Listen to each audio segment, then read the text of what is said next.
दोस्तों, आपने भूत प्रेत की कई ऐसी कहानियां सुनी होंगी जिनमें भूतों ने किसी घर पर कब्जा कर लिया हो या किसी जमीन पर कब्जा कर लिया हो। और जब भी कोई इंसान वहां पर जाता है वो उसे डराने की कोशिश करते हैं, भगाने की कोशिश करते हैं या कभी कभी उस पर हमला भी करते हैं। लेकिन क्या आपने कोई ऐसी कहानी सुनी है जिसमें प्रेत आत्मा ने एक इंसान के शरीर पर कब्जा कर लिया हो और उसके बाद वो उस शरीर के साथ क्या क्या करना चाहता हो? आपको इस कहानी में जानने को मिलेगा। दोस्तों, हमारे एक सब्सक्राइबर ने मेरे साथ ये एक कहानी शेयर की है जिसे सुनने के बाद मुझे भी काफ़ी अजीब लगा, क्योंकि इसमें जो घटनाएं उनके घर में हुई वो बहुत डराने वाली थी। अगर किसी के साथ भी ऐसी घटनाएं होती, यकीन कीजिए वो भी अंदर तक डर जाता। तो हेडफोन लगा लीजिए, कमरे की लाइट्स ऑफ कर लीजिए, क्योंकि ये वक्त हो रहा है डरने का। तो यह कहानी है उत्तर प्रदेश के मैनपुरी शहर के करीब के एक गांव की। वहां पर रहा करते थे मनोज। अब जो मनोज था उसकी उम्र थी 21 साल। वो कॉलेज में पढ़ रहा था, लेकिन उसके जो पिता थे वो आर्मी में थे और इस समय वहां घर में मौजूद नहीं थे। अब यहाँ उनकी ज़िंदगी आसानी से कट रही थी। जो मनोज था वो घर में अकेला लड़का था। अब उसकी माँ वहाँ पर रहा करती थी। शहर में उन्होंने अच्छा घर बनाया हुआ था। अब जो मनोज के दादा दादी थे वो एक और गांव में रहा करते थे। वो उस गांव को छोड़कर यहाँ पर एक अच्छा घर मिल रहा था, उन्होंने ये घर खरीदा था। जो उसके दादा दादी थे वो पुराने वाले उस गांव में रहना पसंद करते थे। वहाँ पर उनकी कुछ ज़मीनें थी, वहाँ पुराना घर बना हुआ था, वो उसे छोड़ना नहीं चाहते थे। अब दादा दादी वहाँ रहा करते थे, मनोज और उसकी माँ यहाँ रहा करते थे। जो मनोज के पिता थे कभी कभी यहाँ पर आ जाया करते थे। अब मनोज को अचानक एक बात का पता चला कि उसके जो दादाजी हैं उसकी जो दादी है उनकी आपस में बन नहीं रही है पिछले 1-2 महीने से। अब जो मनोज की माँ थी वो बार बार मनोज को कह रही थी कि मुझे उस गांव ले चलो ना, मेरे साथ चलो, मैं अकेले नहीं जाना चाहती, तो मेरे साथ चलो, वहाँ देख कर तो आते हैं उनमें लड़ाई क्यों हो रही है। 70-75 साल की उम्र हो चुकी है, पहले कभी लड़ाई नहीं हुई, अब इस उम्र में आकर उनकी आपस में लड़ाई क्यों हो रही है। ये जानने की कोशिश करते हैं ना। कई रिश्तेदार थे जो उनके घर में आते थे और वो कहते थे कि तुम्हारी दादा दादी है ना वो आपस में लड़ने लगे हैं, काफ़ी ज़्यादा लड़ते हैं, गाली गलौज करने लगे हैं। पहले कभी वो गाली निकाला नहीं करते थे। अब मनोज की माँ ने काफ़ी बार कहा तो मनोज अंत में मान ही गया। काफ़ी महीने बाद, 2-3 महीने बीत चुके थे, उसके बाद वो मान गया। अब वो उस गांव पहुंचे। वहां पर उन्होंने देखा कि मनोज के जो दादाजी थे और उसकी जो दादी थी वो आपस में झगड़ रहे थे, काफ़ी ज़्यादा झगड़ा कर रहे थे। इसके बाद अब मनोज को भी लगा कि दादी जी इस उम्र में आप झगड़ा क्यों कर रही हैं। अब दादी कह रही थी मैं झगड़ा नहीं कर रही, ये झगड़ा करते हैं, मैं तो खाना बनाती हूँ, घर का काम करती हूँ, कुछ बोलती तक नहीं, ये मेरे पीछे पड़ जाते हैं। सुबह उठती हूँ बस ये कलेश, गृह कलेश करना शुरू कर देते हैं। इसके बाद मनोज ने अपने दादाजी से पूछा कि दादाजी क्यों झगड़ते रहते हैं, दादी इतनी तो अच्छी हैं, इतनी प्यारी प्यारी कहानियाँ सुनाती हैं, आप क्यों झगड़ा करते हैं। दादाजी ने कहा ये दिन के वक्त तो सही होती है, रात को जैसे पागल हो जाती है, मैं खुद समझ नहीं पा रहा हूँ। ये रात को बेड से उठती है और कहाँ चली जाती है पता भी नहीं। अब इस उम्र में इसका कोई अफेयर चल रहा है वो तो मैं सोच भी नहीं सकता। अब बूढ़ी तो हो गई है, मरने की कगार पर है, लेकिन कहाँ जाती है बताती तक नहीं, और अंधेरे में वापस आ जाती है। अब अंधेरे में सो जाती है, कभी कभी छत पर सोई हुई मिलती है, कभी कभी गली में गिरी होती है, जैसे कोई पैग लगा कर आई हो, शराब पी कर आई हो, गली में गिरी हुई सुबह मिलती है।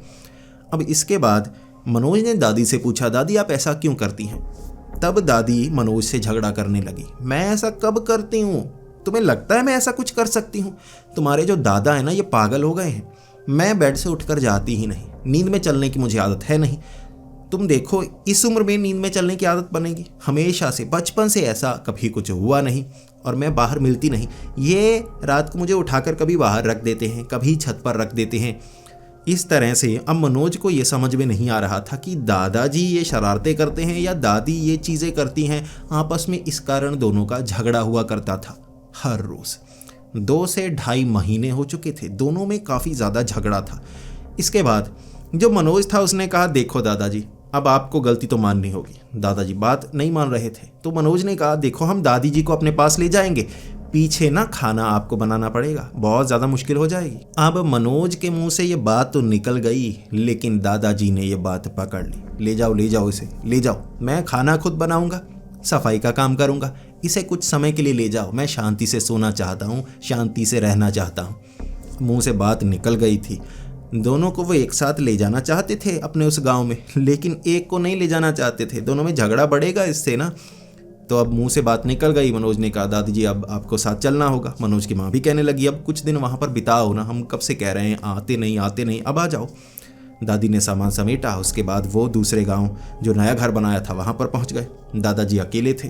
दादी वहाँ जाकर कहने लगी अच्छा है, वो मुझे परेशान किया करते थे, मैं खुद चाहती थी उनसे थोड़ी दूरी हो जाए, कुछ समय बाद ना मेरी याद आएगी। इस तरह दादी उस घर में आ चुकी थी। दिन के वक्त तो उनमें आपस में बातें होती रही। माँ किचन का काम करती रही, दादी जो सब्जी काटने का काम, मटर निकालने का काम, ऐसा काम वहाँ सोफे पर बैठे करती रही। जो मनोज था वो अपनी दादी से बातें करता रहा। जब जाया करता था काफ़ी बातें किया करता था। अब कभी कभी दादा दादी यहाँ आया करते थे, बहुत कम। अब बातें काफ़ी समय चलती रही। शाम का वक्त कब हो गया पता ही नहीं चला। अब शाम के वक्त बाहर घूमने के लिए गए, उसके बाद रात हो गई। अब 8 बजे जो दादी थी उनको एक अलग कमरा दिया गया था। अब जो मनोज की माँ थी वो मनोज के साथ एक अलग कमरे में एडजस्ट हो गए। कमरे तो ज़्यादा थे लेकिन गंदगी थोड़ी डाली हुई थी और एक्सपेक्ट नहीं किया था कि दादी आ जाएंगी, इसीलिए जहाँ मनोज की माँ सोया करती थी वहाँ वो कमरा दादी को दे दिया। अब दादी उस कमरे में दरवाज़ा लगाकर अंदर ही थी। अब मनोज की माँ दूसरे कमरे में कह रहे थे एडजस्ट करेंगे, कल सेट कर देंगे, वो कमरा खाली कर देंगे।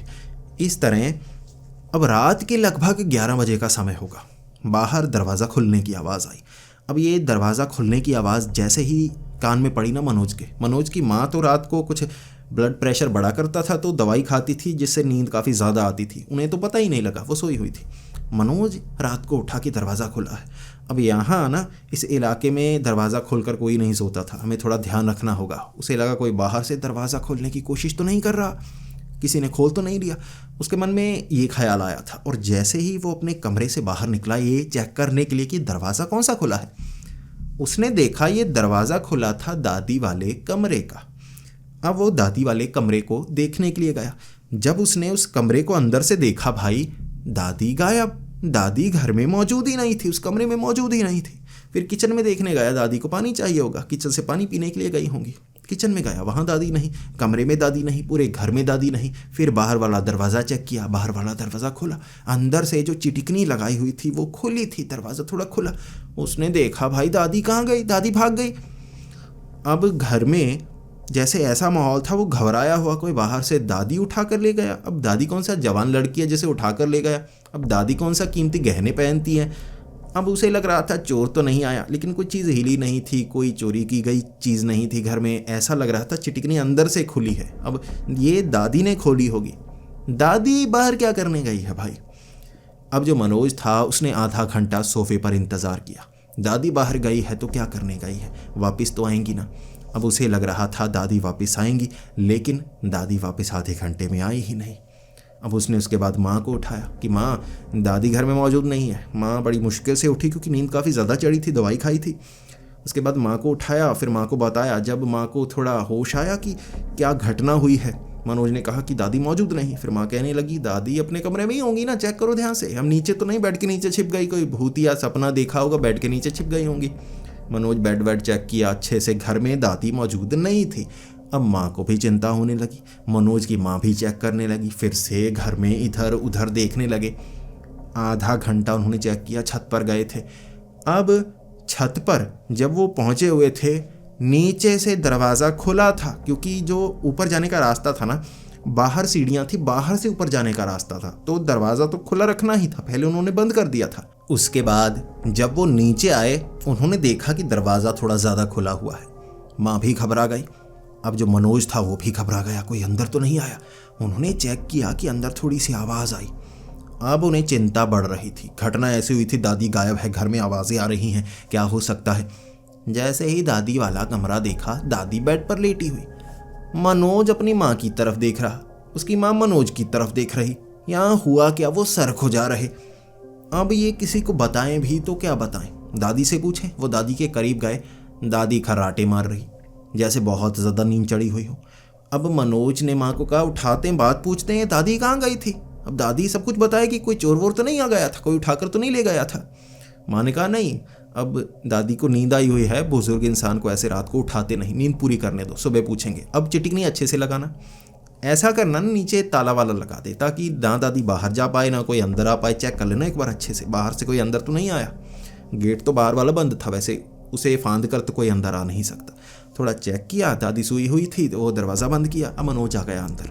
मनोज को नींद नहीं आ रही, 1-1.5 घंटा मनोज को नींद नहीं आई। उसके बाद कब नींद आ गई पता नहीं चला। सुबह उठे, माँ पहले उठ चुकी थी। अब माँ बेड पर ही बैठी हुई इंतज़ार कर रही थी मनोज कब उठेगा। जैसे ही मनोज उठा, माँ मनोज को लेकर गई दादी के कमरे में। अब इसके बाद वो दादी के कमरे में गए, दादी को उठाया।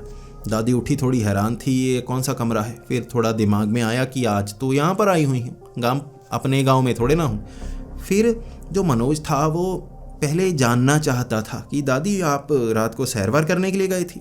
दादी ने कहा नहीं, वो शाम के वक्त तो गई थी, इतनी टांगे कहाँ चलती हैं, सैर कहाँ कर पाती हूँ मैं। फिर मनोज ने सीधा पूछ लिया, दादी रात को आप आधे घंटे के लिए बेड पर मौजूद नहीं थी, बाहर दरवाज़ा खोल कर कहीं गई हुई थी, वो भी पता नहीं कहाँ से। अब बाहर गेट लगा है, अब उस गेट के अंदर हम ताला लगा देते हैं, दीवार तो आप फांद नहीं सकती। अब बाहर भी गई थी, अंदर भी आ गई, कहाँ गई थी, कहाँ से आ गई, कुछ समझ में नहीं आया। दादी कह रही ऐसा हो ही नहीं सकता, तेरे दादा ने ना तेरे कान में भी कुछ डाल दिया है। अब तुम सब मिलकर मुझे पागल बना रहे हो, सब मिलकर कुछ ऐसा कर रहे हो कि मैं रात को जैसे चलती हूँ। मैं कहाँ चलती हूँ, तुम्हारे दादा मुझे परेशान करते थे, अब तुम भी वैसी बातें कर रहे हो। मनोज भी थोड़ा हैरान था। अब उसकी दादी कह रही मैं बेड से उठी थी तो तुमने मुझे उस समय जगाया क्यों नहीं, जब मैं बाहर थी, बाहर खड़ी थी, अगर चल रही थी तो हिलाते उठाते कि यहाँ कैसे पहुँचे। फिर मैं भी मानती कि हाँ वहाँ से यहाँ कैसे आ गई, नींद तो खुलनी चाहिए ना, किसी ने उठाया होता तो। अब मैं बेड पर ही उठी हूँ, अब सुबह तुम कह रहे हो कहीं गई थी वापस आ गई, अब ऐसा कैसे हो सकता है। ना तो मनोज को कोई बात समझ में आ रही, ना उसकी माँ को कि दादी बोल तो सच रही है, कोई सबूत तो हमारे पास है नहीं। वैसे दादी झगड़ा करेंगी, ऐसा करेंगे, ये बात का थोड़ा पता लगाना होगा, सच में दादी रात को चलती है या नहीं चलती है। अब वो दिन घर में बहुत अच्छे से निकला, उन्हें कुछ भी अजीब लग नहीं रहा था। घर में कोई भी सामान मिसिंग नहीं था, कुछ भी ऐसा सामान जो गिरा हुआ हो, हिला हुआ हो। अब उन्हें लग रहा था रात को जो हुआ हमारी समझ से भी बाहर था। माँ कह रही थी मैं जो दवाई खाती हूँ मुझे तो आधी नींद चढ़ी रहती है, नशे में होती हूँ। हो सकता है दादी ना बेड पर ही हो, मुझे नज़र ही नहीं आई, और हो सकता है तुम्हें भी ऐसा ही लगा, पतली सी हड्डी सी तो है दादी, वो गद्दे के बीच में घुस गई होंगी, दिखी ही नहीं, हमें लगा गायब दादी गायब दादी, हम बाहर ढूंढते रहे। बाद में दादी ने करवट ली हो और हमें लगा दादी तो वापस आ गई। अब मनोज भी सोच रहा था भाई ऐसा हो सकता है, अब दादी इतनी सी है कि बीच में छिप जाएगी। उसे लगा आज रात पता करना होगा। पूरा दिन ऐसे निकला, सोच में निकला। रात के वक्त बातें की, कोई 9 साढ़े 9 बजे तक वो बातें करते रहे, टीवी देखते रहे। दादी यहाँ पर आई थी, उसे न्यूज़ देखना बहुत ज़्यादा पसंद था, तो 9:30 तो ऐसे बज गए। इसके बाद दादी अपने कमरे में, अब माँ और मनोज अपने कमरे में। माँ ने दवाई खा ली, माँ को लगा कि वो जो कल हुआ ना वैसे ही हुआ होगा। पहले तो उसकी माँ इसलिए डरी थी ना चोर वोर ना हो, अब दादी वाला ये किस्सा है, क्या बेवजह परेशान करना। तो माँ ने दवाई खाई और माँ तो सो चुकी थी। मनोज को नींद नहीं आ रही थी, मनोज सच जानना चाहता था। कुछ समय करवट ली, मनोज का दिमाग चलता गया। उसके बाद मनोज ने क्या किया, मनोज ना एक लाइट ली उसने, जो USB वाली लाइट थी वो लगाई उसने पावर बैंक पर। उसके बाद किताब उसने रखी और वो किताब को पढ़ने लगा। अब वो किताब इसलिए पढ़ रहा था ताकि वो जागता रहे।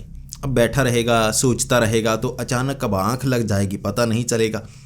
इसके बाद उसने क्या किया, वो किताब पढ़ता रहा और ये जो नॉवल जैसी थी ना उसमें उसका दिमाग गड़ गया। अचानक दरवाजे के खुलने की आवाज़ आई। जैसे ही दरवाजे खुलने की बाहर से आवाज़ आई, उसने एकदम चौकन्ना होकर बाहर जाकर देखने की कोशिश की। वो दादी के कमरे में गया, दादी के कमरे में बेड को हिला हिला कर चेक किया। भाई दादी किस दरार में फंस गई है चेक करूं। माँ जो कह रही थी ना वो बात तो पहले पक्की हो जाए कि दादी कहीं दरार में तो नहीं फंस गई, इतनी पतली तो है नहीं। वैसे गद्दा वद्दा हिलाया, कंबल पड़ा था हिलाया, उसके बाद देखा दादी नहीं है। बेड के नीचे देखा, अलमारी के अंदर देखा, इधर देखा उधर देखा, दादी अंदर नहीं थी। फिर जाकर देखा दरवाजे की आवाज़ बाहर वाले दरवाजे से आई थी। दरवाज़ा खोला था, कोई बाहर गया है, दादी ही होगी और कौन हो सकता है।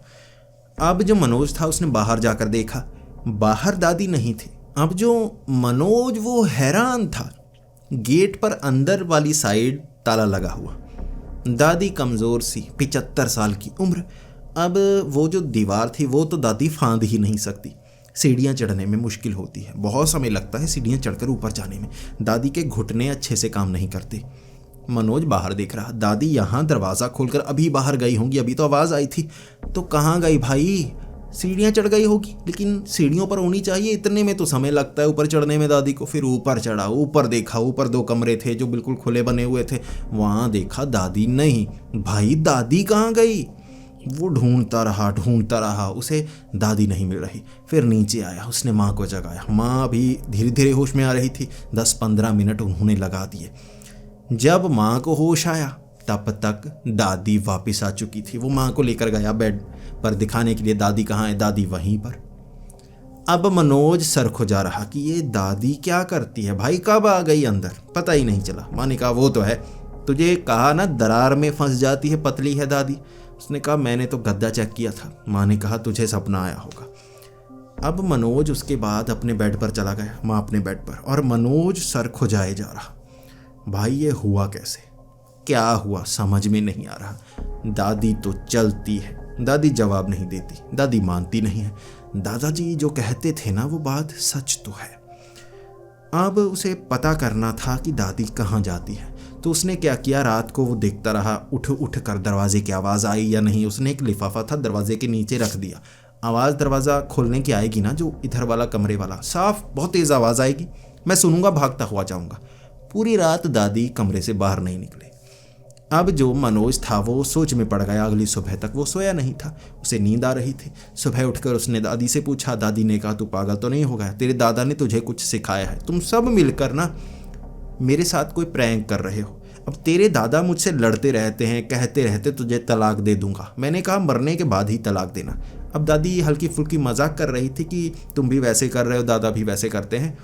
तो मनोज ने अब दादी को परेशान नहीं किया, लेकिन मनोज जानना चाहता था दादी ये करती क्यों है। पूरा दिन बातों में निकल गया। अब जो मनोज था दोपहर के वक्त सो गया था। वो उठा 7 बजे। 7 बजे उसने खाना खाया जो माँ ने बनाया हुआ था। उसके बाद 8 बजे से वो तैयारी करने लगा। भाई पूरी रात जागना है, अब जाग कर देखना है। जैसे ही कोई 10 साढ़े 10 बजे माँ वो दवाई खाकर सो चुकी थी। जो मनोज था उसने कुछ लाइट वाइट लगाई जागने के लिए, कुछ लिफाफे ऐसी चीज़ें दरवाजे के नीचे फंसा दी, इधर फंसा दी, जो हिलने पर आवाज़ आती, गिरने पर आवाज़ आती, साफ पता चल जाता। बाहर वाले दरवाजे पर भी ऐसा कुछ लगा दिया। दादी बाहर निकली ना पता चल जाएगा। तो मनोज बैठा हुआ, वक्त 12 बजे का होगा, पूरे 12 बजे एक आवाज़ आई। उसने जैसे ही घड़ी की तरफ देखा, 12 बजे का समय, वो सोचने लगा 12 बजे आवाज़ आई है। भागा बाहर की तरफ। दरवाज़ा खुला था, कमरे का दरवाज़ा खोला। दादी वो चिटिकनी से दरवाज़ा खोल रही। जो मनोज था उसे पहली बार अपनी आंखों पर यकीन नहीं हुआ। जो दादी थी उसका कद था कोई 5.5 फुट। अपनी जवानी में दादी कहा करती थी। अब दादी की उम्र 75 साल थी।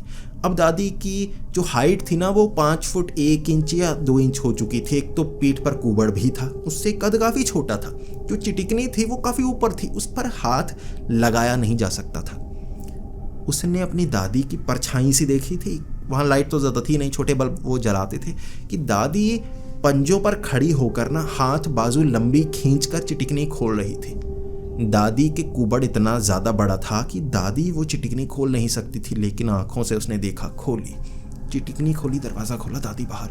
अब हल्के कदमों से, उसने चप्पल नहीं डाली थी, जूता नहीं पहना, ऐसे नंगे पाँव ही भागा था बाहर की तरफ। दरवाज़ा खोला, उसने देखा दादी को। दादी कुबड़ में नहीं थी, दादी सीधी कुबड़ जैसे ठीक हो गया। वो हैरान, कुबड़ कैसे ठीक हुआ भाई, ये दादी झूठ बोलती है। भाई दादी का उसके दिमाग में ख्याल आया, सच में चक्कर तो नहीं चल रहा 75 साल की उम्र में।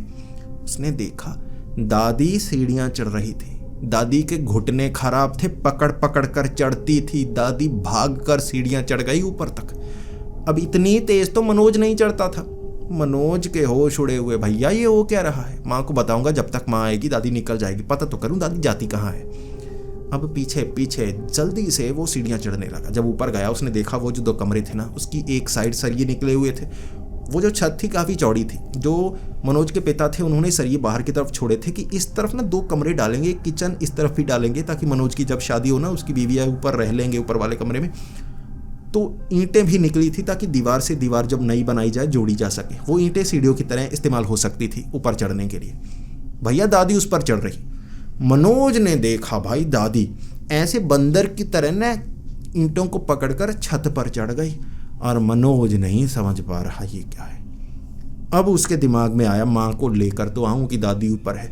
माँ कहाँ चढ़ पाएगी वो सीढ़ियाँ भाई, माँ बंदर थोड़े ना है। दादी तो बंदर का स्वरूप बन गई भाई, ऊपर चढ़ गई। मनोज को लगा ऊपर जाकर तो देखना होगा दादी करती क्या है भाई, ऊपर छत पर चढ़कर क्या करती है। अब मनोज ने क्या किया, वो सीढ़ियों से वो ईंटों के बीच फंस कर किसी तरह सरिया पकड़कर ऊपर चढ़ा। अब ऊपर चढ़कर उसने देखा कि दादी उनकी छत पर नहीं थी, वहां दूसरी तरफ से उतरकर वो पड़ोसियों की छत से भागी जा रहे। दादी ऐसे भाग रही थी जैसे कोई 10-12 साल की लड़की हो। जैसे यहाँ कंपटीशन चल रहा है भाई, दादी तो भागती हुई वो जो क्या कहते हैं ईंटों से कई बार छत के ऊपर जैसे कॉर्नर्स बनाए होते हैं भाई, ऐसे फांद रही थी जैसे यहाँ पर रेस लगी हुई हो। फांदती जा रही थी। उसे तो पहला इनाम मिलना चाहिए था। ऐसे दादी फांदती 2-3 छतों से उतर गई। उसके बाद छलांग लगाई उसने नीचे की तरफ। अब वो सीधा नीचे आगे वाली किसी सड़क पर चली गई। वहाँ खड़ा था मनोज, उसकी आंखें खुली की खुली थी। फिर वो 2-3 बार तो खुद को चमाट लगाकर चेक कर रहा था भाई, ये सपना होगा, ये असली थोड़ी ना हो सकता है। चमाटे लगाई भाई, दर्द हुआ उसे, लगा ये तो सच है, लेकिन जो हो रहा है या तो मैं पागल हो चुका हूँ। अगर मैं नीचे गया दादी नीचे हुई ना, फिर मैं पागल हूँ। जो देखा वो मेरा दिमाग मुझे दिखा रहा है। उतरा नीचे भाई, 10 मिनट उतरने में लग गए। उतर कर नीचे गया, नीचे जाके दादी का अब दरवाज़ा खुला हुआ। उसे समझ नहीं आ रही अब माँ को बताऊँ, माँ यकीन करेगी या नहीं। अब उसने जाकर माँ को बताया कि माँ दादी मौजूद नहीं है। माँ ने कहा दादी कहाँ है, दरार में फंसी होगी। उसने कहा नहीं माँ जल्दी चलो, अभी सुस्ती डालने का समय नहीं है, चलो। अब वो अपनी माँ को लेकर गया वो दूसरे कमरे में। उसने कहा दादी यहाँ मौजूद नहीं। माँ कह रही नहीं है, कोई बाथरूम गई होंगी। अब बाहर जो सोफ़ा था ना, खींच के दरवाजे के आगे रख दिया। कहा माँ यहाँ बैठो, दादी वापस आएगी, दादी से पूछना। अब सोफे की एक साइड माँ बैठ गई। उसे झपकियाँ लग रही थी। माँ बार बार एक तरफ सर गिराए जा रही थी। मनोज भी सोफे पर बैठा। मनोज अपनी दादी का इंतज़ार कर रहा।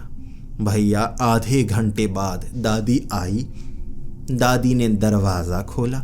दादी ने दरवाज़ा बंद किया, टांगे उठाकर चिटिकनी लगाई। माँ की आंखें फटी की फटी। ये दादी है या कोई और औरत है भाई, ऊपर तक चिटिकनी कैसे लगा दी। उसके बाद दादी का कुबड़ नहीं, दादी सीधी चलती हुई आगे बढ़ रही, आंखें बंद। आंखें दादी की बंद थी। लग ऐसा रहा था जैसे नींद में हो। करीब से दिखा। उसके बाद मनोज ने दादी को पकड़ा। ऐसे पकड़ते ही मनोज ने जो देखा था माँ को भी नहीं बताया था। उसे भरोसा करना था क्या हुआ। उसने दादी को पकड़ा, ऐसे हिला दिया।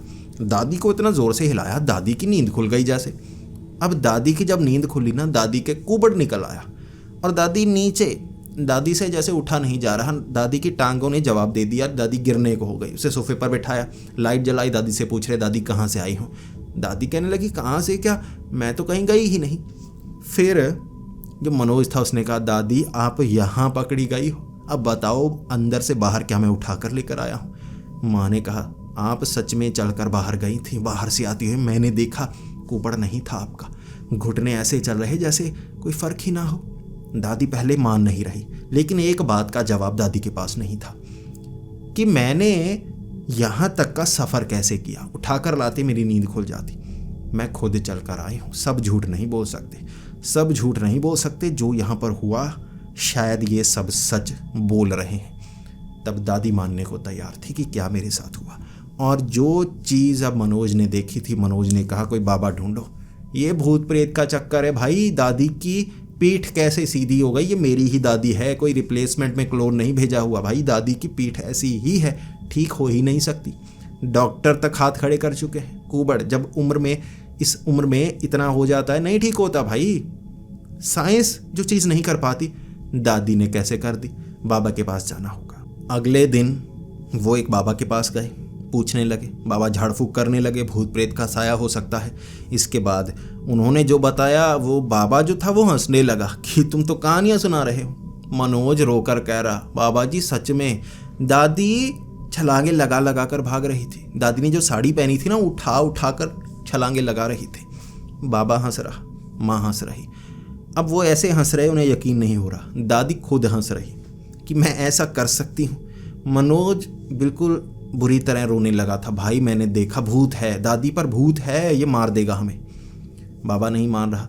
इसके बाद उस बाबा ने झाड़ फूक की, लेकिन उसकी अगली रात दादी जो थी फिर से कमरे से बाहर निकली। माँ ने दवाई नहीं खाई थी। माँ खुद देख रही कि ये जो मनोज है ये सच बोल रहा है। दादी अब ऊपर नहीं चढ़ी थी। दादी ने गेट के पास वाली दीवार थी ना, वो दीवार थी कोई 5-5.5 फुट। जो मनोज था उसका कद भी कुछ 5 फुट 10 इंच के करीब था। सर के करीब वो ना दीवार आती थी। उसके ऊपर कुछ सरिये वरिये लगाए थे ताकि कोई बाहर से फांद ना पाए। दादी ने जो ईंटें थी ना वहाँ पैर तक नहीं फंसाया था। जो मनोज था, कई बार वो दीवार फांदने के लिए ना जब बाहर जाते, जब माँ से झगड़ा हो जाता, माँ ताला लगा देती, गेट बंद करता, तो ऐसे फंसा के ना दूसरी तरफ छलांग लगाता। दादी ने पता है दीवार कैसे फांदी थी।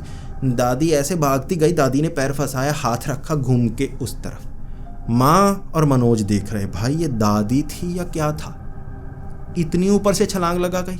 अब उन्होंने गेट खोला, जब तक बाहर देख पाते दादी गायब। दादी बाहर भाग चुकी थी। भाई पीछा नहीं किया जा सकता था, वापस आने का इंतजार कर सकते थे।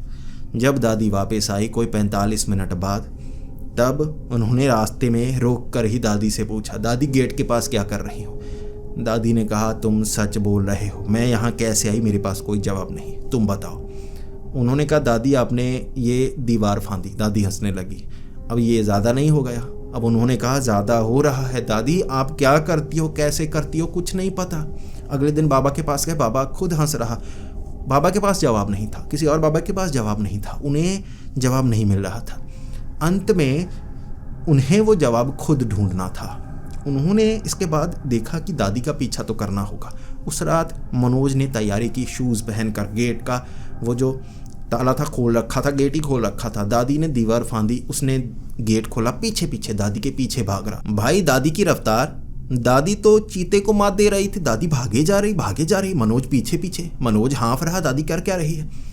दादी क्या कर रही थी, घरों के पीछे ना खाली पड़े प्लॉट थे, वहाँ कभी इधर घूमती कभी उधर घूमती। मनोज पीछे पीछे। कई जगह दादी रुक जाती, पेड़ के ऊपर देखने लगती, पेड़ के ऊपर चढ़कर चेक करने लगती। दादी अजीब हरकतें कर रही थी। दादी किसी चीज़ को ढूंढ रही थी। वो क्या चीज़ थी मनोज को समझ में नहीं आ रहा। इसके बाद मनोज ने क्या किया, दादी के पीछे पीछे 45 मिनट दादी ने अच्छी एक्सरसाइज करवाई। दादी ढूंढ ढांड के कुछ है नहीं किया, दादी ने वापस आ गई, दीवार फांदी अंदर। अब मनोज ने गेट खोला, अंदर आया। माँ पूछ रही क्या हुआ था। मनोज कहने लगा, जो हुआ वो बताने लायक भी नहीं है। क्या बताऊँ, कोई काम की चीज़ पता लगे तभी ना। दादी किसी चीज़ को ढूंढ रही थी, समझ नहीं आ रहा किस चीज़ को ढूंढ रही थी। इसके बाद अगले दिन फिर से बाबा के पास गए। बाबा हंस रहा कि ऐसे ऐसे हुआ। मनोज ने कहा, बाबा जी कुछ बताइए। उस बाबा ने कहा, भूत प्रेत का साया तो लगता नहीं, ऐसा तो समझ में नहीं आ रहा जैसी चीज़ें हो रही हैं। इसे कह सकते हैं कि किसी के वश में होना। तुम्हारी दादी को किसी ने अपने वश में किया हुआ है। जैसे कोई काले जादू की शक्ति होती है, कोई वशीकरण, ऐसी चीज़ इसे अपने वश में। और रात को जैसे कोई चुड़ैल की शक्ति है, इसके शरीर में प्रवेश करके इसे अपने कंट्रोल में करती है। और ये ढूंढ किस चीज़ को रही है, हो सकता है इसे जिस जगह से वश में किया गया है, जिसने वश में किया है, वो अपने इस्तेमाल के लिए इसे अपने पास बुलाती होगी। अब तुम बहुत दूर से आए हो ना, तुमने कहा दादी तो कहीं और रहती है, तो वहाँ गांव में किसी ने वश में किया है और दादी वहाँ जाने की कोशिश करती है, जा नहीं पाती, कुछ समय के लिए वहाँ नहीं पहुँचती होंगी। तो जिसने वश में किया है उसने वो शक्ति से इसे वापस छोड़ दिया होगा। ऐसे बार बार होता है। तुम्हें ऐसा करना होगा ना, उस गांव में जाओ, ढूंढो वहाँ पर कहाँ जाती है दादी, पता करो। मनोज को पता लग गया, उसकी माँ को पता लग गया। दादी को लेकर पहुँचे उसी गाँव में। दादाजी को सब कुछ बता दिया, रात को ये करना है। दादी को नहीं बताया ताकि दादी समझ ना पाए। अब दादी समझ गई, समझो जो अंदर वश में की हुई चीज़ है ना, उसे पता लग गया। रात को दादी जब बाहर निकली, दादा ने अपने पड़ोसियों को भी वहाँ बुला रखा था। कुछ पड़ोसी, एक हट्टा कट्टा पहलवान सा भी था। अब वो दादी का पीछा कर रहे। दादी बनी हुई चीता, दादी तो उड़ती उड़ती आगे जा रही। अब वो सब उसके पीछे, दादी के पीछे पीछे। दादी पहुंची शमशान घाट। अब शमशान घाट दीवार फांद के, दीवार कैसे फांदी दादा ने देखा, उस पहलवान ने देखा, और पहलवान कांप रहा था। भाई दादी 6 फुट की दीवार एक टांग में फांद कर दूसरी तरफ पहुंच गई थी। अब पता नहीं कैसे कैसे मोर पंख बनी थी, उड़कर पहुंच गई। अब उन्होंने आगे वाले गेट से देखा, वहाँ पर एक औरत थी, उसने भी साड़ी पहनी हुई, उसकी उम्र कोई 60 साल के करीब होगी। अब उसने आग जलाई, दादी उसके पास जाकर बैठ गई। अब दादी अपना सर हिलाने लगी थी वहाँ बैठी, और वो जो औरत थी आग में कुछ डाल रही, कुछ घी डाल रही, कुछ डाल रही, पता नहीं हड्डियाँ वड्डियाँ रखी। सब समझ गए इसे किसने वश में किया है।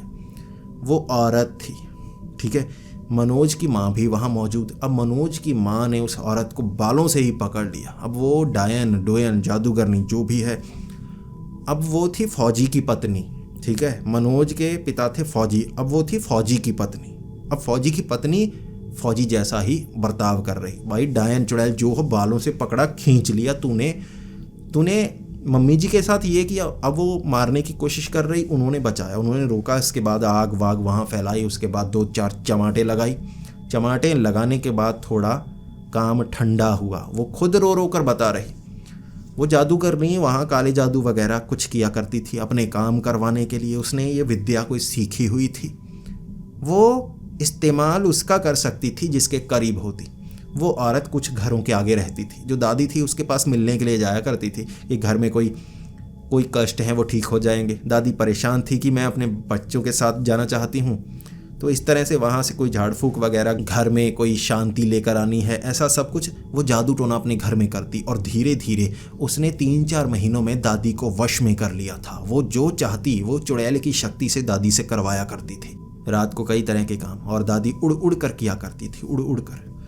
इस तरह उस औरत को काफ़ी पीटा। उसके बाद पुलिस को बुलाने की बात हुई थी और वो औरत ने माफ़ी मांगी। पुलिस तक बात तो गई, लेकिन उसे पकड़ा नहीं जा सकता था। भाई जादू टोना प्रूव नहीं कर सकते, तो पुलिस वाली बात तो धमकी वगैरह तक ख़त्म हो गई। वो औरत समझ गई कि यहाँ मुसीबत बढ़ सकती है। उसने वो झाड़ फूक किया कि ये चीज़ दोबारा नहीं होगी, और उन्होंने चेतावनी दी, ये चीज़ दोबारा हुई हम तुम्हें जहाँ भी होगी ढूंढ लेंगे, उसके बाद तुम खुद सोच लेना। वो माफ़ी मांगकर खुद वहाँ से दूर चली गई, सारा सामान वहीं छोड़ा उसने, वो भाग गई। उसके बाद दादी के साथ ये सब नहीं हुआ। दादी कोई रात वाला वो चीता नहीं बनी। अब जो मनोज था उसने भी जैसे ये सब समझा, और दादाजी खुद समझ पाए जो रात को होता था वो क्या होता था। दादी कहाँ जाती थी, दादा भी कमज़ोर थे, बीमार रहते थे, दादा उसका पीछा कर नहीं सकते थे, दादी तो उड़ उड़ कर जाती थी। अब इस तरह घर से वो शक्ति दूर हुई थी और उनकी समझ में सब कुछ आया था। ये होता है वश में करना। ये एक कहते कि चुड़ैल की शक्ति होती है। जब चुड़ैल की शक्ति में ऐसा नहीं कि चुड़ैल सच में हो, चुड़ैल की शक्ति को किसी इंसान, किसी औरत में डाला जा सकता है, उसे वश में किया जाता है। ये भी एक तरह की तकनीक ही है किसी से अपना काम करवाने की, लेकिन सामने वाला बहुत कमज़ोर और अपना होना चाहिए ताकि हर बात पर यकीन करे, या ऐसे पर। ये जो जादू में ऐसा सब कुछ होता है, और वश में जो करता है वो ज़्यादातर तांत्रिक बुरे कामों के लिए, ऐसे जादूगर बुरे कामों के लिए करते हैं। तो दोस्तों अब आप बताइए आपको ये कहानी कैसी लगी, प्लीज़ कमेंट्स में ज़रूर बताएं, और कमेंट्स ज़रूर किया करो, कुछ ना कुछ बताया करो, कुछ बात किया करो, साथ में वीडियो को लाइक ज़रूर करना। अब यहाँ तक आए हो यानी कि पूरी वीडियो देखी है, पसंद भी आई होगी तो वीडियो को लाइक ज़रूर करें। ऐसी ही वीडियोस देखना पसंद है अगर आपको, तो हमारे इस चैनल को सब्सक्राइब कर लें। तो मिलते हैं अगली वीडियो में, तब तक के लिए डरते रहें।